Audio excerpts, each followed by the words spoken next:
Yes. So in the last class, we have seen the star delta transformation, source shifting, and source transformation examples. Okay. And in those examples, whatever we have seen, we have simply reduced the circuit. Okay, those were the circuit reduction techniques. We did not analyze the circuit by finding the currents and voltages across different branches. Okay, so when we have to do the analysis part of the circuit, we need to use certain laws and rules. Okay, the very basic law what we can use is Ohm's law. Okay, so we have various laws. What we can use is Ohm's law. Okay. Ohm's law can be applied very conveniently to the circuit, and we can get the value of current in any branch using the current divider formula or branch divider formula. But where it stops its direct application, it is not that Ohm's law will not get applied in any other circuit. Ohm's law is very basic law where whenever I have to analyze any circuit, I need Ohm's law. But only using Ohm's law, the relation V equal to IR or I equal to V by R or R equal to V by I, we can't solve all the circuits. Now suppose if I have a circuit with multiple sources in it, if I have a circuit with multiple sources in it, it becomes difficult for me to solve that circuit only using Ohm's law, only by knowing the currents in each branch and voltage across each branch. First of all, it is difficult to find the current in each branch by only applying Ohm's law. Because Ohm's law I can use directly in the circuit where I have only one source, and that source is delivering the current to all the components or to all the elements. But whereas if I have multiple sources in the circuit, then all the sources will be delivering power or current to the circuit, and it is difficult for me to analyze the circuit with only Ohm's law. Now either I have to go with writing the equations which need Kirchhoff's laws, or we have to go using network theorems. Okay, so Ohm's law application is the very fundamental way of solving the example. The next level is Kirchhoff's laws.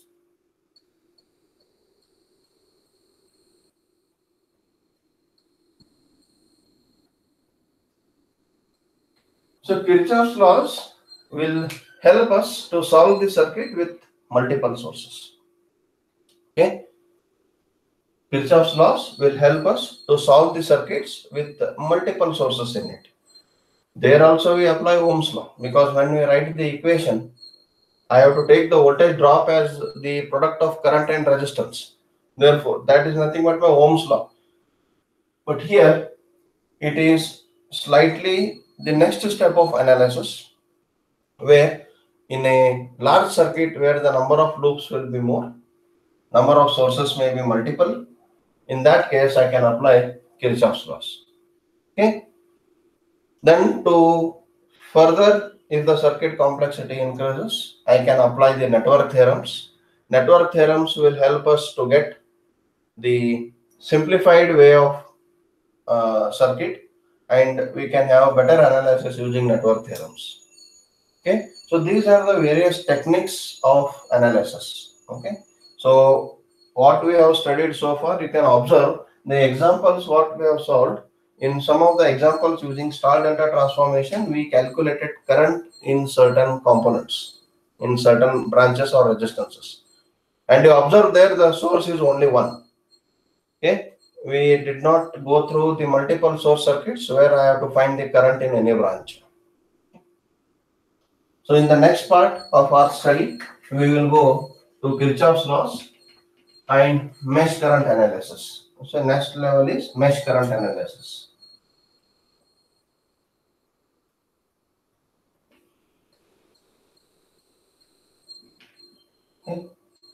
So before we jump into this mesh current analysis, exactly what it is, we'll briefly define what is KCL and what is KVL. Okay.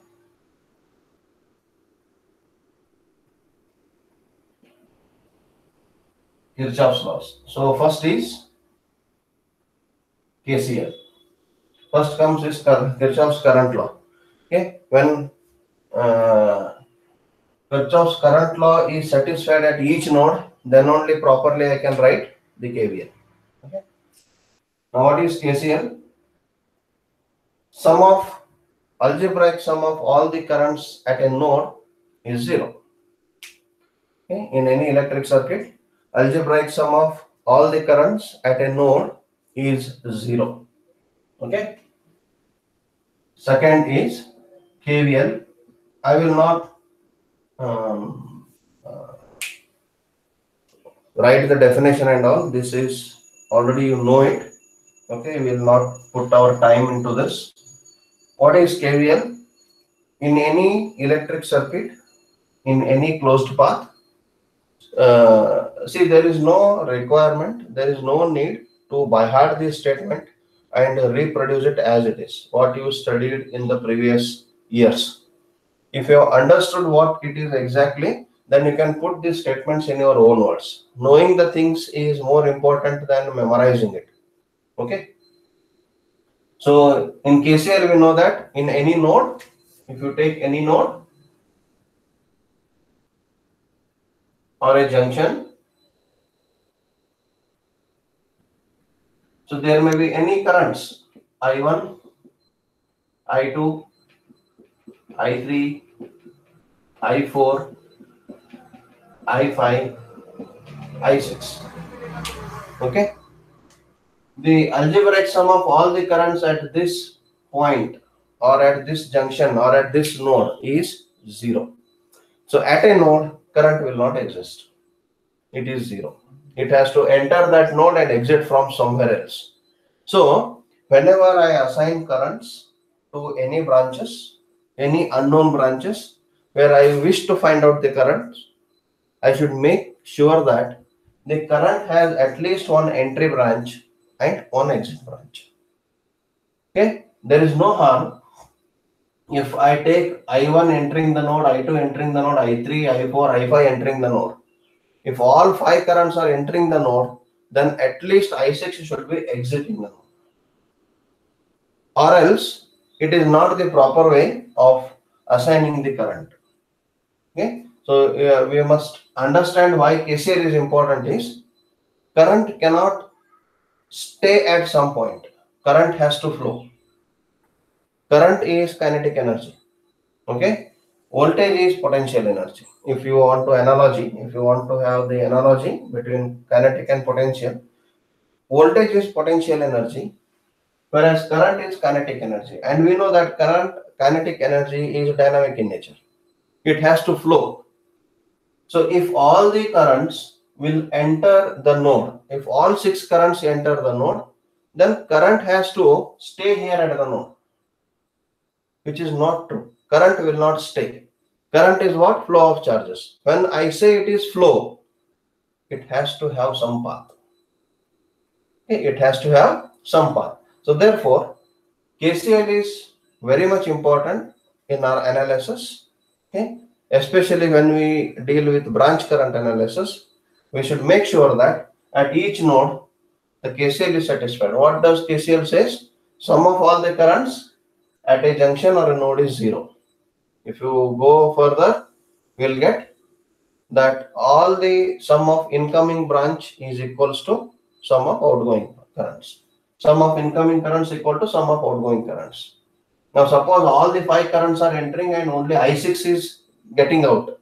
Then I6 is equals to I1 plus I2 plus I3 plus I4 plus I5. Okay, that is the meaning. So this is one. Second is KVL, Kirchhoff's voltage law. So what does Kirchhoff's voltage law states that KCL is applied at a node, Kirchhoff's voltage law, KVL is applied to a closed path. Okay, so in any closed path, in an electric circuit,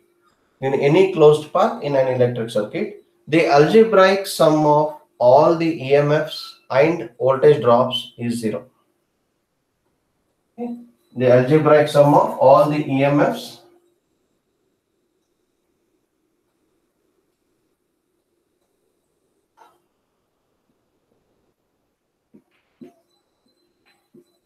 and voltage drops is 0. Now suppose I have these three and the currents, you say suppose I, there is only one direction possible in this loop, I. So as per KVL, my E plus IR1 plus IR2 plus IR3 is equals to 0. Algebraic sum of all the EMFs and voltage drops in a loop is 0. So you may ask the question how it is possible in the world that the sum of all positive values is 0. It can't be. If some sum has to be 0, okay, then there should be positive quantities, negative quantities. Then how come all the positive sum yield 0 value? It is impossible. Mathematically, it is impossible. If there are 2 to 3 entities which I am adding and which are positive, it won't be 0. It is one added to other. The magnitude goes on increasing. But here what we should understand with the term algebraic addition or algebraic sum is, the sum may be of two quantities in the same direction. The sum may be of two quantities in the opposite direction. Now suppose I have x minus y is equals to 0. Suppose I want to write like this. Now what is this? Or some x minus y is equals to z. What does this mean? Sum of x and y is z. But actually this is difference. Actually this is difference. Difference of x and y is z. But in my KVL, my Kirchhoff did not tell anything about the difference. He told only about the sum. Okay. Why he told only about the sum is because when I add two quantities, I can add the opposing quantities also. Now I can write the same equation, x plus of minus y is equals to z. Now it gives a completely different view. Here x minus y equal to z. It is simple mathematics. It is very simple mathematics. X minus y equal to z. But when I observe the second equation, I am adding two quantities x and y in such a way that, okay, or such that quantity y is opposite to that of quantity x. So plus and minus in my KVL equations are significant only with respect to the direction of the current or direction of the potential difference. So plus and minus here doesn't hold the significance in magnitude. Plus and minus hold the significance in the direction. Okay. Now if I have a branch A and B, this is of V volts, say suppose 10 volts. Now VAB is equals to minus 10 volts. It depends again how I take, whether falling potential I take positive or rise in potential I will take positive. So VAB is plus 10 volts because A is at higher potential point. VAB is plus 10 volts. VBA is minus 10 volts. Okay. So here across the terminals A and B, the magnitude of potential difference is not changing. It is 10. The magnitude of potential difference is 10. It is not changing. But how I observe that potential difference, from which direction, will give me the sign for that quantity. Now if I observe the potential difference from A to B, then A is at higher potential point, B is at lower potential point. Now if I stand at A, I am at higher potential point, so I feel it is positive. If I stand at B, I am at lower potential point, I feel negative. So plus and minus signs in KVL equations are telling only the direction, nothing to do with magnitude. Okay, so only whenever I write equations, KVL equations for any loop, direction has to be kept in mind properly. If the direction what I choose to write for a particular term in the equation, if it goes wrong, then my entire solution will go wrong. Because when the equation is wrong, the solution of that equation will be wrong. So you should be extremely careful in understanding the direction. In understanding the direction of the quantities. Now, more accurately, I can write this equation now. E plus or minus I1 R1 plus or minus I2 IR2 plus or minus IR3. Okay. Now, if I consider this circuit, okay, if I consider this circuit, now current is flowing in R1, R2, and R3. Okay. More now, I want to write more accurately. This equation is as per the definition of KVL. Now I want to write the KVL equation for this circuit. How I can write that? So for that I should be first fixing a sign convention in my analysis. Okay, and sign convention should be same for each element, each branch, for the whole circuit. I can't take in one loop one sign convention, in other loop other sign convention. If I do that again, it is a mess up. Okay, so here how I should understand the sign convention. So there are two sign conventions, active sign convention and passive sign convention.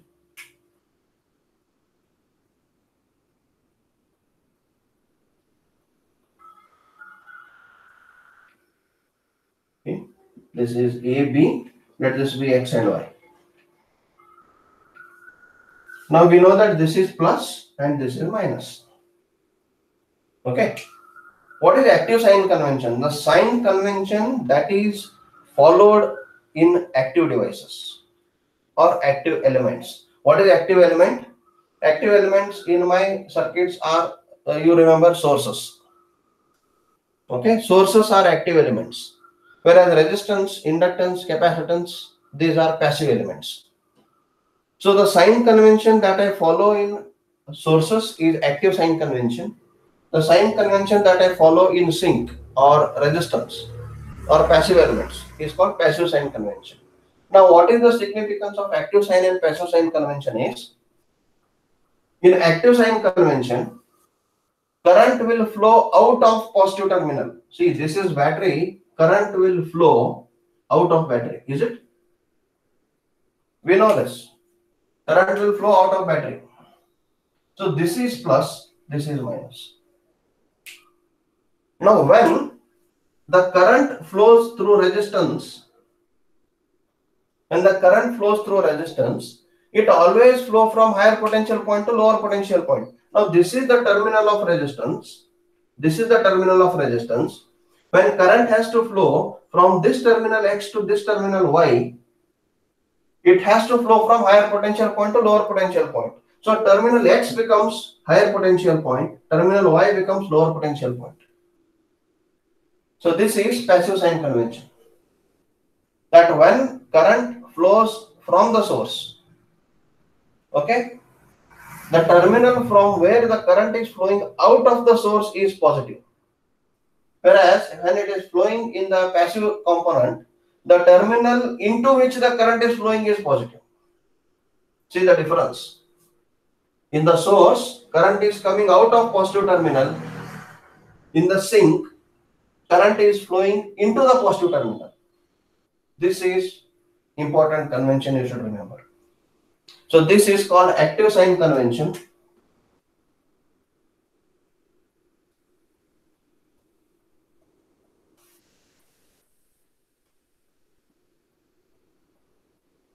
Active sign convention. This is passive sign convention.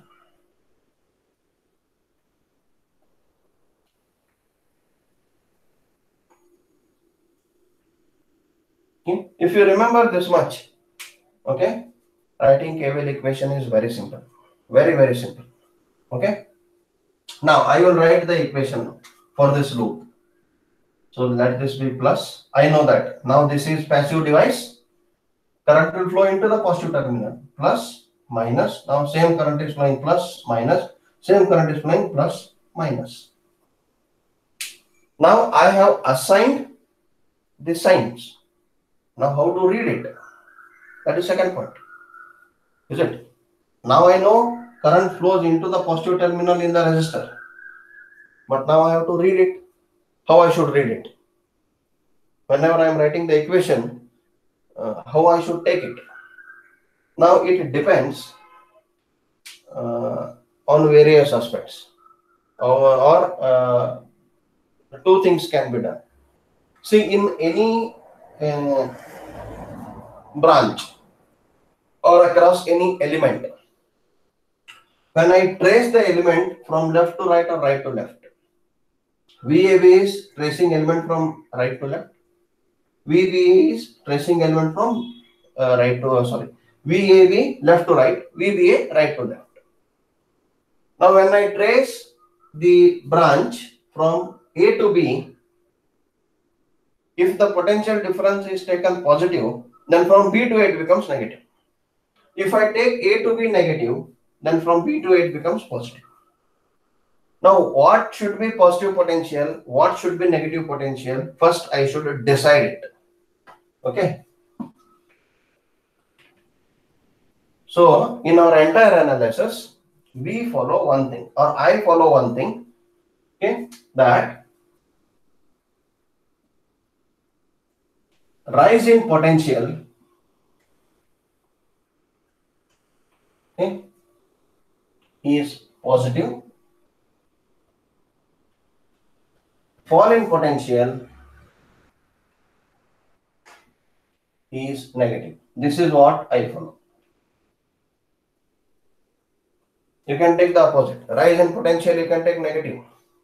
Fall in potential, you can take positive. But you should take the same for every element. You cannot change it in between. Rise in potential, I take positive. Fall in potential, I take negative. Now, if I am tracing this element, let this be 10 volts. If I am tracing this element from A to B, so when I trace this element from A to B, now from A to B, A is at higher potential point, B is at lower potential point. So the potential is falling from higher point to lower point. So it is a fall in potential. So fall in potential I take negative. Therefore VAB is minus 10 volts. Okay. VAB is minus 10 volts. This is what I consider. Okay, VAB is I will take implies minus 10 volts. Because I am tracing the circuit, this I will write in the equation, KVL equation. Actually VAB is 10 volts. But when I want to put it in the equation, I should be considering some sign convention. So what I will do now, when I actually want to take VAB, I should trace it from B to A. If I want the potential difference between any 2 points, say suppose C and D, I should trace the circuit from D to C. But why I am doing this, you will get to know when we write the mesh equations. So here, VAB is equals to minus 10 because it is 5 potential. It implies, not equal to, let us take it implies minus 10 volts because this is falling potential.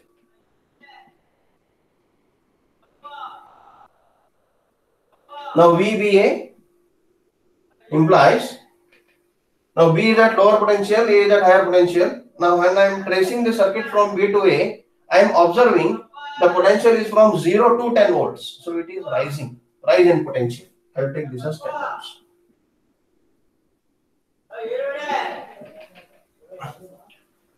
Similarly, in the element R, VXY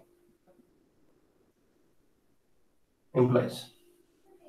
So VXY implies current is flowing from X to Y. Therefore, terminal X is at higher potential point, Y is at lower potential point, and when I trace the circuit from X to Y, there is fall in potential. Higher potential to lower potential, I am tracing it. So it is minus I into R. Minus I into R, this is voltage drop, and Vyx is equals to, or this implies, now from Y to X, there is a rise in potential. Okay, so rise in potential I have taken to be positive. So it will be plus I into R. So this convention has to be remembered hereafter throughout all the analysis. Whether you do it with mesh analysis, node analysis, you use network theorems, you use or do whatever you want. This convention, it should be pinned in your mind. It should be continuously pinned in your mind. If you forget this, you will be in a problem, because you will make mistake in assigning the polarity and reading that polarity. If assignment and reading of the polarities is going wrong, then my entire solution goes wrong. Okay, so this is an important point. Okay. Now, with this convention, I will write the equation. Now, this is general as per KVL. As per definition, sum of all EMFs and voltage drops is 0. Okay. Now, actually, if I write the KVL equation here, now trace the circuit from, let this be A, B, C, D. Or for a moment, I will take this as A, B, C, and D for the ease. Okay. Now trace from A, B, C, D.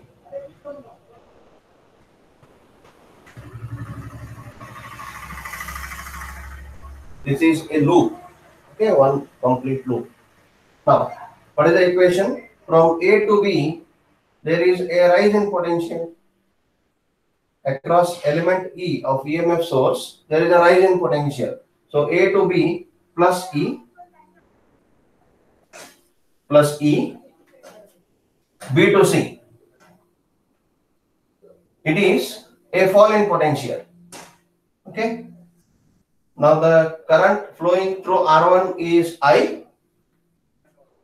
B is at higher potential point, C is at lower potential point. From B to C, it is fall in potential, so it is minus IR1. Okay. Next, coming from C to D, again it is fall in potential, minus IR2. From D to A, again it is fall in potential, minus IR3 is equals to 0. Okay. Or I can write E is equals to IR1 plus IR2 plus IR3. Okay. So, as per the definition of KVL, the sum of all EMFs and voltage drops in a closed loop in an electric circuit is 0. What is the resultant of KVL? The algebraic sum of all the EMFs and all the voltage drops are equal in a closed loop in an electric circuit. Suppose I have one more source here, it will come on LHS, all the drops may come on RHS. So what does this equation, last equation is indicating? Last equation is telling us that whatever the source EMF is there, it has to get distributed across all the elements in the loop. Whatever the source EMF is there, it has to get distributed across all the elements in the loop. Simple. The total voltage E is getting divided into 3 voltage drops in the loop. So this is what KVL. Now using this knowledge of KVL equations, we will be writing we will be going to the mesh current analysis of the circuit. Okay, so next is mesh current analysis.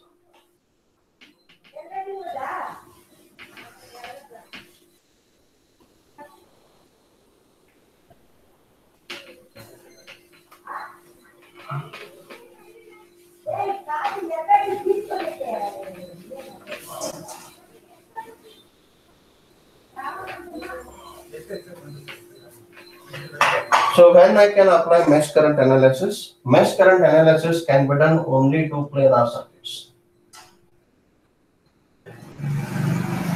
It can be applied only to the planar circuit. So what is planar circuit?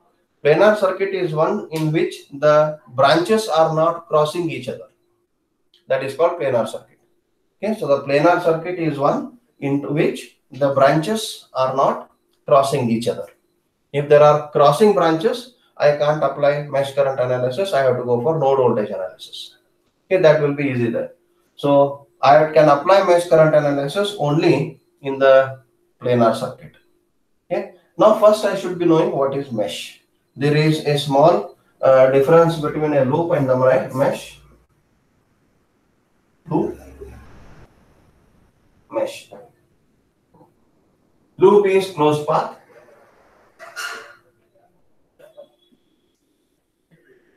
Mesh is also closed path.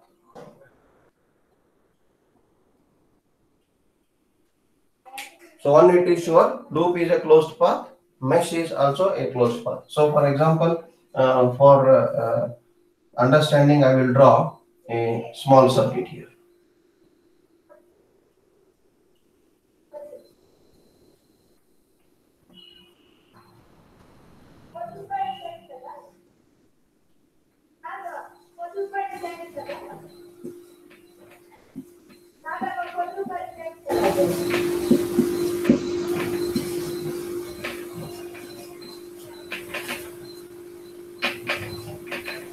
Okay. Now, this is a circuit. Let me mark the terminals or corners or nodes, whatever you can call, A, B, C, D, E, and F. Okay. Now, loop is a closed path. Mesh is another closed path. Mesh is also a closed, not another. Mesh is also a closed path. But mesh is having some speciality in it. Okay. Mesh is a special case of a loop. Mesh is a special case of loop. Okay. Loop is general. Okay. But mesh is special. What speciality it holds is mesh is a closed path such that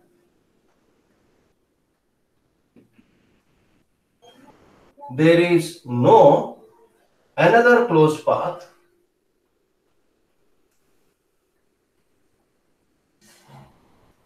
or loop within it. This is very much important. Within it, no another closed path. That is mesh. Okay. Now, if I observe, okay, I can say the closed tree, any closed path for the flow of current is a loop. Okay. So now, if I consider the closed path for the flow of current, now let us take this is the current I1, or let me not confuse you at this stage. We will not consider any current. We will just assume. Okay. Now, current can flow from A to B. It will flow from B to E, E to F, F to A. This is one closed path. Now, the current is flowing from A to B, B to C, C to D, D to E, E to F. This is another closed path. Okay. Now, when I observe the bigger loop, okay, that is A, B, C, D, E, F, A. That is a closed path, but it is not a mesh, because within the closed path of A, B, C, D, E, F, A, there are two loops in it. A, B, E, F, A, B, C, D, E, B. Okay. So I cannot consider the loop or the closed path A, B, C, D, E, F, A as a mesh. But whereas if I observe the closed path A, B, E, F, A, there is no closed path within this loop A, B, E, F, A. So this is a mesh. Okay. So A, B, C, D, E, F, A is a loop. A, B, C, D, E, F, A is a loop, whereas A, B, E, F, A is a mesh and B, C, D, E, B is a mesh. So this is the fundamental difference between a loop and a mesh. Loop can be any closed path. It can cross the nodes. Loop can cross the node. Mesh will never cross the node. Mesh will never cross the node because mesh is the most primitive loop, the most fundamental loop, the most basic loop of the circuit, such that within that loop there is no other loop. Okay, within that loop there is no other loop. That is called mesh. So this is mesh 1, this is mesh 2. There is no compulsion that this should be mesh 1. This can also be mesh 1. Okay. So this is what mesh means. Next we will see what is mesh current. Okay. I will erase this for a moment.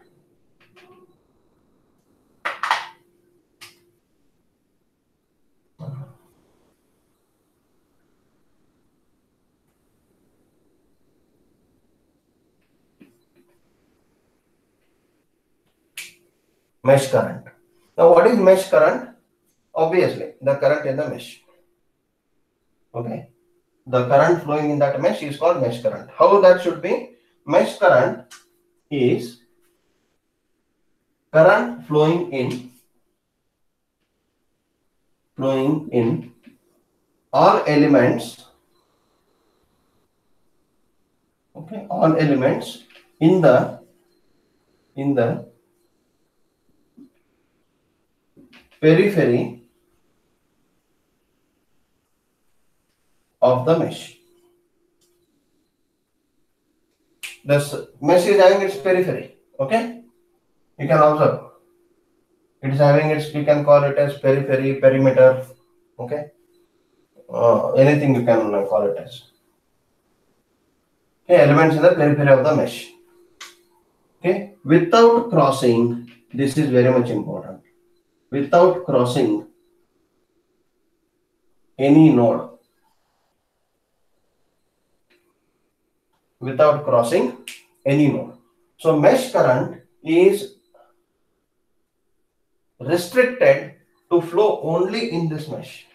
So the current that is assigned to this mesh will not flow in other meshes. So that current will not cross the nodes. It will not cross node B and node E. So that current is restricted only inside this mesh and it will flow in all the elements situated in the periphery of the mesh. That is, it will flow in V1, it will flow in R1, it will flow in R2. Okay, R2 is common between mesh 1 and mesh 2. So the current in R2 is both mesh 1 current and mesh 2 current, and the resultant is algebraic sum of those two. Okay, depending upon the direction. Now I will assign the mesh current, let this be I1. Similarly, I will assign the mesh current, let this be I2. For my convention, my convention of mesh current is clockwise. In all the circuits what I analyze here, I take mesh currents to be clockwise. There is no harm if you take anti-clockwise, but make sure that in one mesh if you take anti-clockwise, in all the meshes you should take anti-clockwise. Don't take one clockwise, one anti-clockwise. Then gone. Okay, results are incorrect. If you take one clockwise, you take in all the meshes clockwise. If you take one anti-clockwise, in all the meshes you take anti-clockwise. My convention is clockwise. I will take clockwise. Most of the textbooks follow clockwise direction. So for the ease of understanding for you, I take clockwise. Okay. Let me not confuse you by taking my own convention. Okay. So one thing generally what students expect is a, a teacher should teach in such a way that uh, uh, it should be different from the books. Students think that if any teacher is teaching what is there in the book or what is there in the textbook generally given, then what is there in that? He is simply following it. Please don't be under that impression. Okay, that is done so that you'll understand better when you open the textbook. Now, if I use completely different conventions here and the conventions given in the books are different, most of the time we will end up in first knowing what is been done. So that time wastage should not happen. For that reason, whatever the conventions are used generally in most of the books, what students can refer, the teachers use those conventions. So I am doing the same thing. Okay. Most of the books follow clockwise direction. I will follow clockwise direction because you read books. It should not be difficult for you in understanding immediately. Okay.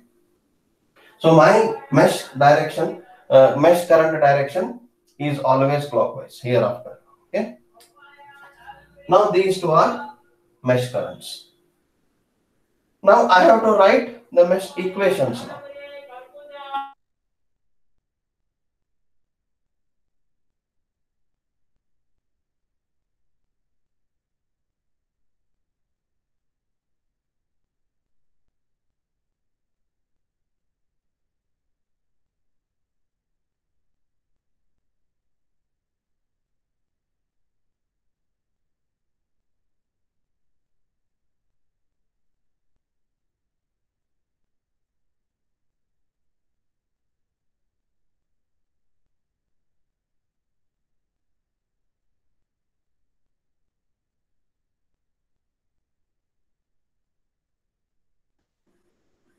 Yeah.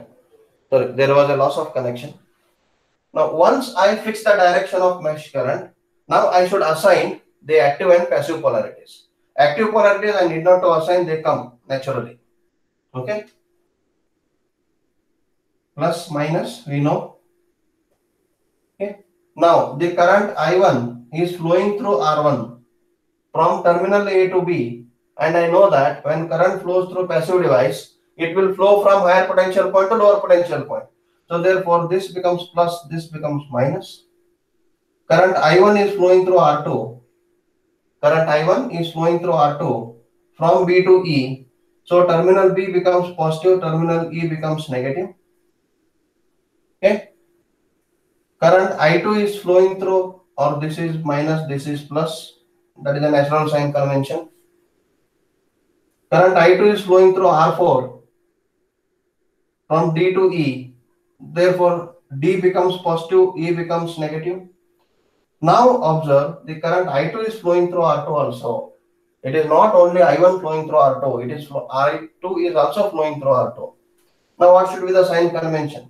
Now this sign convention plus minus across R2 is for mesh current I1. Now mesh current I1 is defined only for mesh 1. But when I take mesh 2 equation, I should consider mesh current I2. So therefore, mesh current I2 is flowing through R2 from E to B. Therefore, this becomes plus, this becomes minus. So when I am writing mesh 1 equation, I should follow this sign convention for R2. When I am writing mesh 2 equation, I should follow this sign convention for R2. This is where many students make wrong. Things go wrong because they get confused what sign has to be followed, because generally we assign sign convention for loop 1 and we forget to assign for mesh 1, and we forget to assign for mesh 2.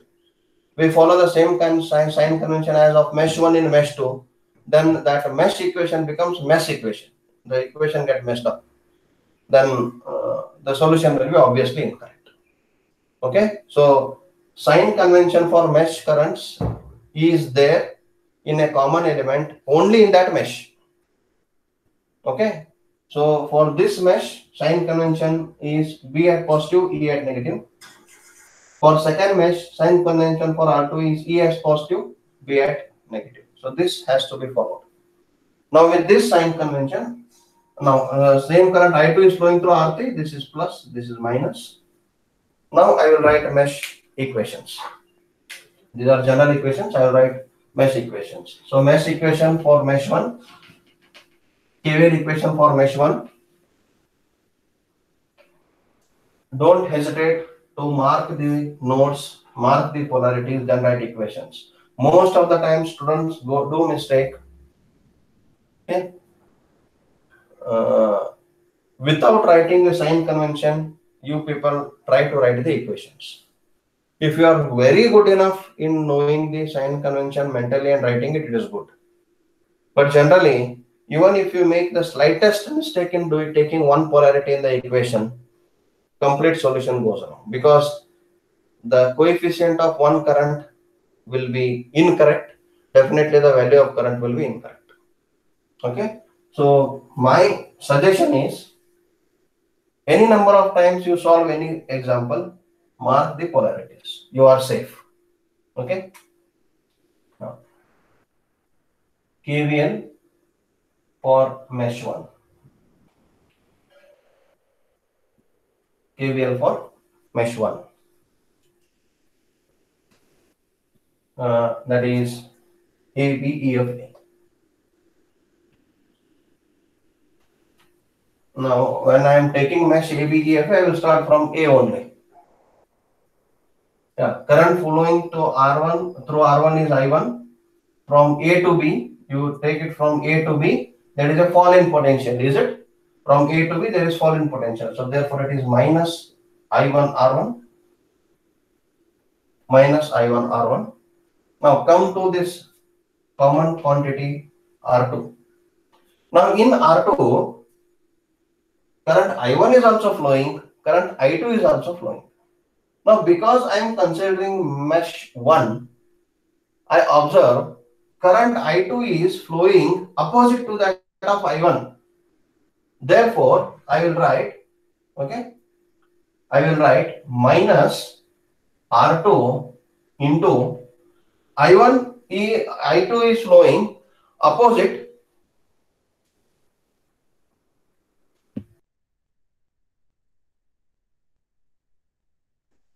I2 is flowing opposite to that of I1. I2 is flowing opposite to that of I1. So therefore, I will take I2 opposite to I1. That is R2 into I1 minus I2. Then coming to V1. Now in clockwise direction, I have to trace V1 from F to A, and there is rise in potential. The voltage is getting rise, plus V1 is equals to 0. Plus V1 is equals to 0. Simplification and all we can do in the real example. We will not worry more about the simplification here now. Just we have to write the equations. Okay.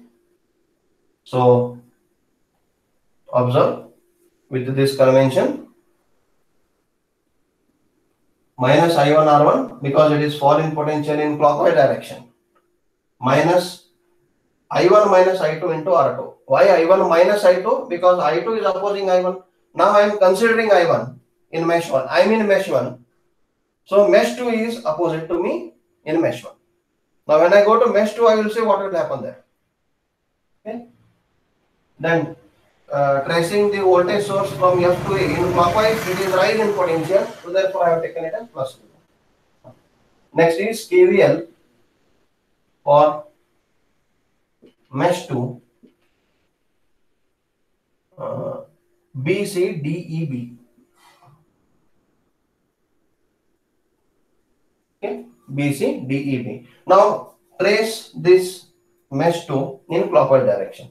From B to C, current I2 is flowing through R3. Current I2 is flowing through R3. Okay. From B to C, it is falling potential. So therefore, minus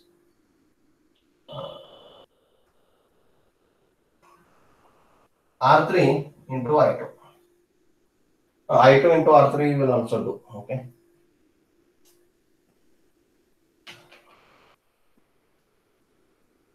I2 into R3. Okay. Now, next, the voltage source from C to D. In clockwise direction, it is rise in potential. I am going from negative terminal to positive terminal and I am tracing it. So it is positive rise in potential, therefore it is positive plus V2. Plus V2. Next, coming from R4, it is current is traced or flowing from D to E in clockwise direction. It is fall in potential minus I2 into R4. Now, the common element. Now, current in R2 is I2 as well as I1. Now, when in mesh 1, I took the current in mesh 2 opposite to that of mesh 1. Now, I am in mesh 2. Now, current in R2, which is I1, is opposite to that of I2. So, I should be taking I1 opposite to I2. Now, it becomes I2 minus I1. Minus I2 minus I1 into R2 is equals to 0. So once you write this equations correctly, next is only the matter of simplification. Next is only the matter of simplification. But what I observed in the evaluation is students have written equations correctly but done simplification incorrectly. Because one thing I understood from this that they got to know how to write the equation, but they did not practice the simplification.